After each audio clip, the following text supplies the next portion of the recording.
Bonjour à tous et à toutes. Dans cette vidéo, on va parler de théorème de Bernoulli généralisé pour faire suite à la vidéo sur le théorème de Bernoulli simplifié.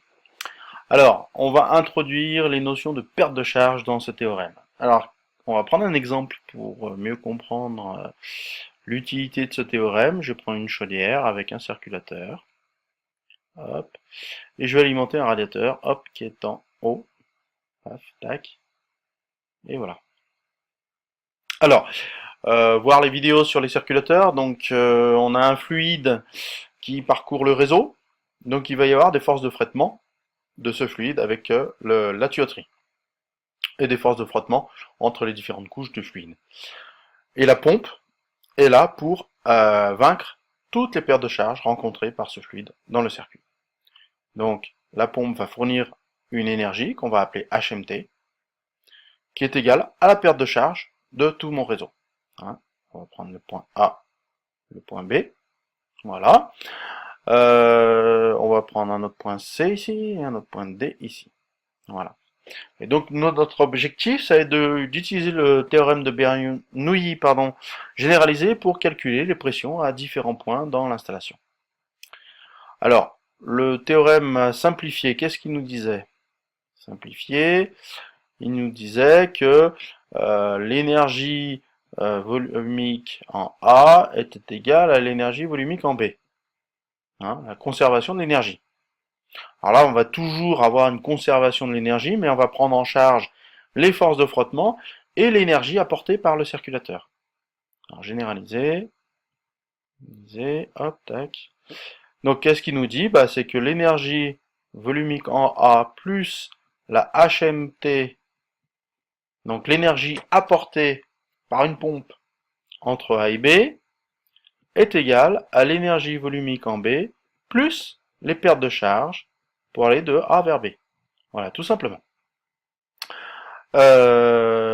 Si, par exemple, entre B et C, j'ai pas de pompe, donc j'aurai pas de HMT. Par contre, j'aurai que des pertes de charge. Alors, on va prendre un exemple, donc on va partir sur des hypothèses. On a une pression en A qu'on va prendre égale à 1 bar, 100 000 pascal, parce qu'on va raisonner soit en pascal, soit en bar. Hein. La pression en B, on va dire que la HMT pour aller de A vers B est de 0,6 bar, donc on va prendre 1,6 bar, voilà. Donc 160 000 pascal. Voilà. On va dire que les diamètres de tuyauterie sont constantes pour éviter les changements de vitesse. Ça va nous aider.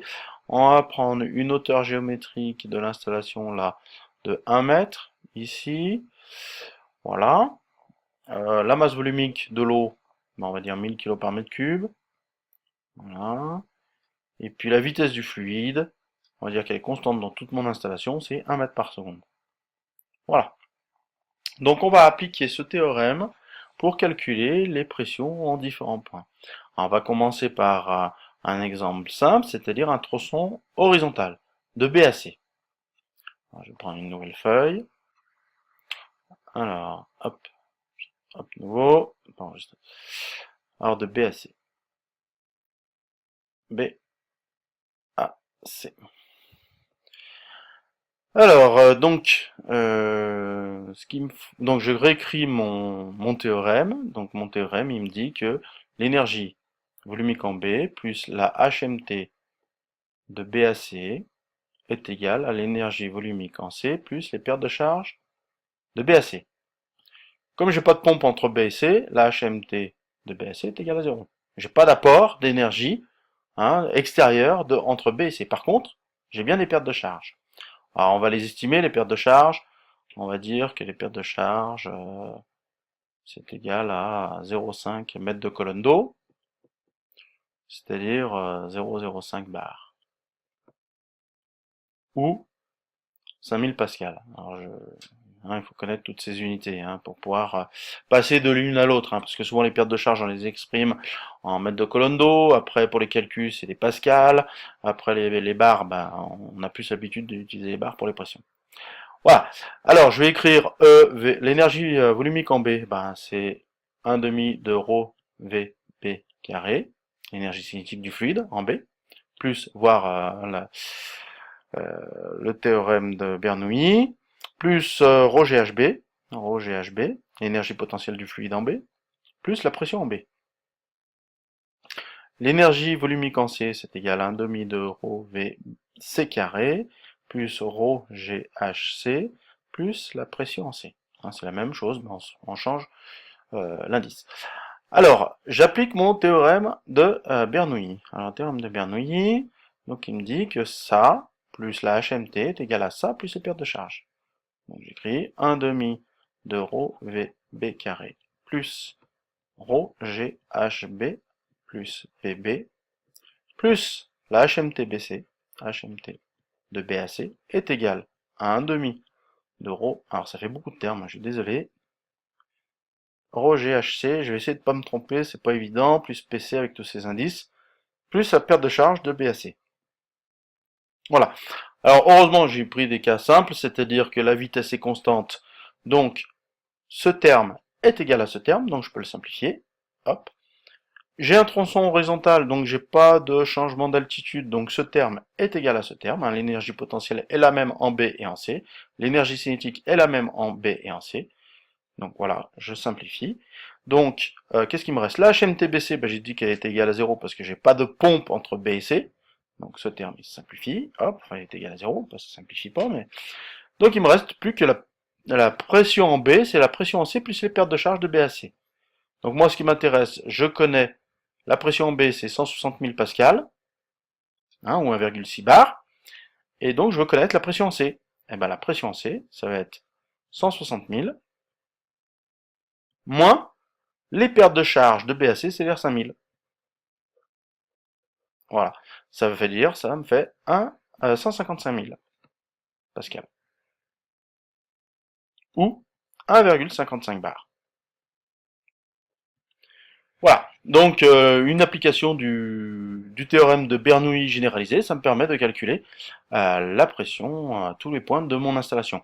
Donc, on va prendre un autre exemple avec un tronçon ascendant pour voir ce qui change. Alors, je vais prendre une autre feuille. Alors, hop, nouveau. Donc, je vais refaire mon petit schéma. Hop, là, j'ai A, B, C et D. J'arrive à mon radiateur. Donc là, j'avais 1 mètre. Et je dis que mon radiateur, il est à 7 mètres. Ok.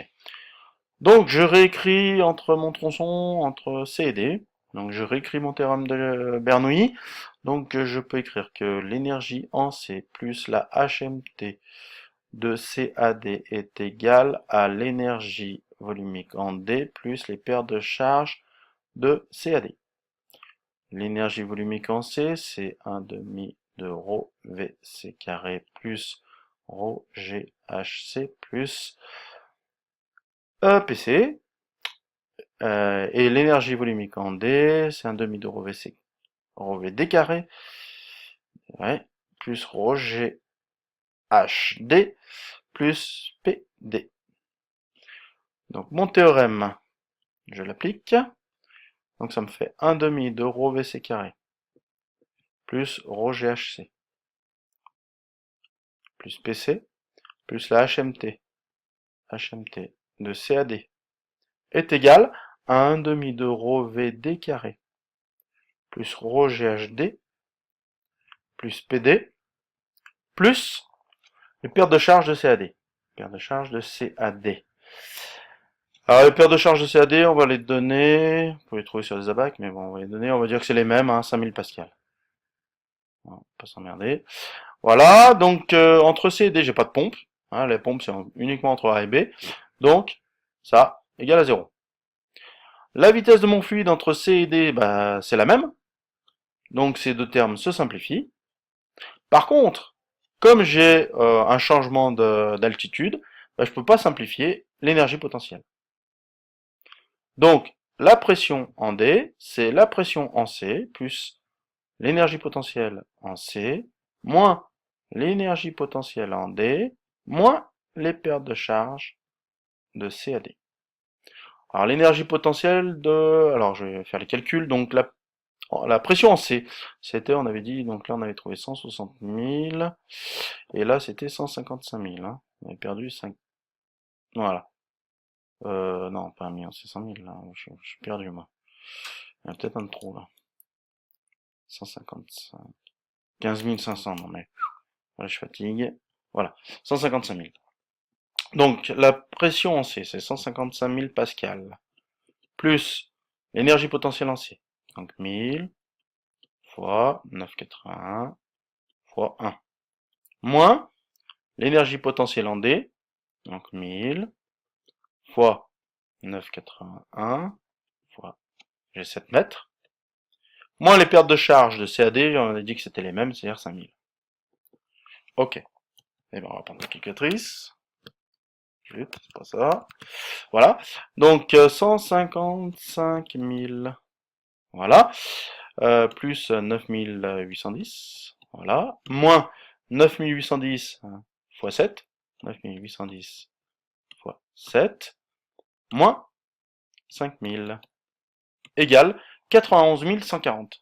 91 140 pascal. C'est-à-dire 0,9 bar. Donc j'ai plus que 0,9 bar en haut. Alors, on peut trouver, alors c'est vrai que ça paraît un peu compliqué d'utiliser tous ces calculs pour trouver quelque chose qu'on peut trouver plus simplement. Je vais y arriver. Donc là, j'ai une portion horizontale, j'ai pas de changement entre B et C d'altitude. Donc j'ai juste une perte de charge. Donc je peux dire que la pression en C, bah, c'est la pression en B, moins les pertes de charge. Donc là, on avait 1,6 bar. Donc j'ai des pertes de charge de 0,05 bar. Donc ça me fait 1,55 bar. Donc ça, on le sait. Maintenant, j'ai une évaluation de hauteur. Donc là, j'ai une perte de pression due à la hauteur de colonne d'eau. Hein, c'est-à-dire que pour chaque mètre, eh ben, je perds 0,1 bar. Donc là, j'ai 6 mètres d'écart entre les deux. Donc je vais perdre 0,6 bar. Voilà, tout simplement. 0,6 bar plus la perte de charge. Hein, donc j'ai une perte, j'ai deux pertes. Hein, j'ai 0,05 bar. Ça, c'est les pertes de charge. Donc ça me fait 1,5. 1,55 moins 0,05, ça fait 1,5. Moins la perte de charge de 0,6 bar, ça c'est la hauteur. Hein, voir la vidéo sur les hauteurs de colonne d'eau. Donc là, je suis à 1,55. Donc en haut, je suis à 0,9. Voilà. Hein, je peux, mais tout ça, ça découle du théorème généralisé. Hein, voilà. Donc c'est ces calculs simplifiés ici, mais ça découle du théorème généralisé de Bernoulli. Voilà, donc si vous avez des questions par rapport à cette vidéo, n'hésitez pas, sinon bonne journée.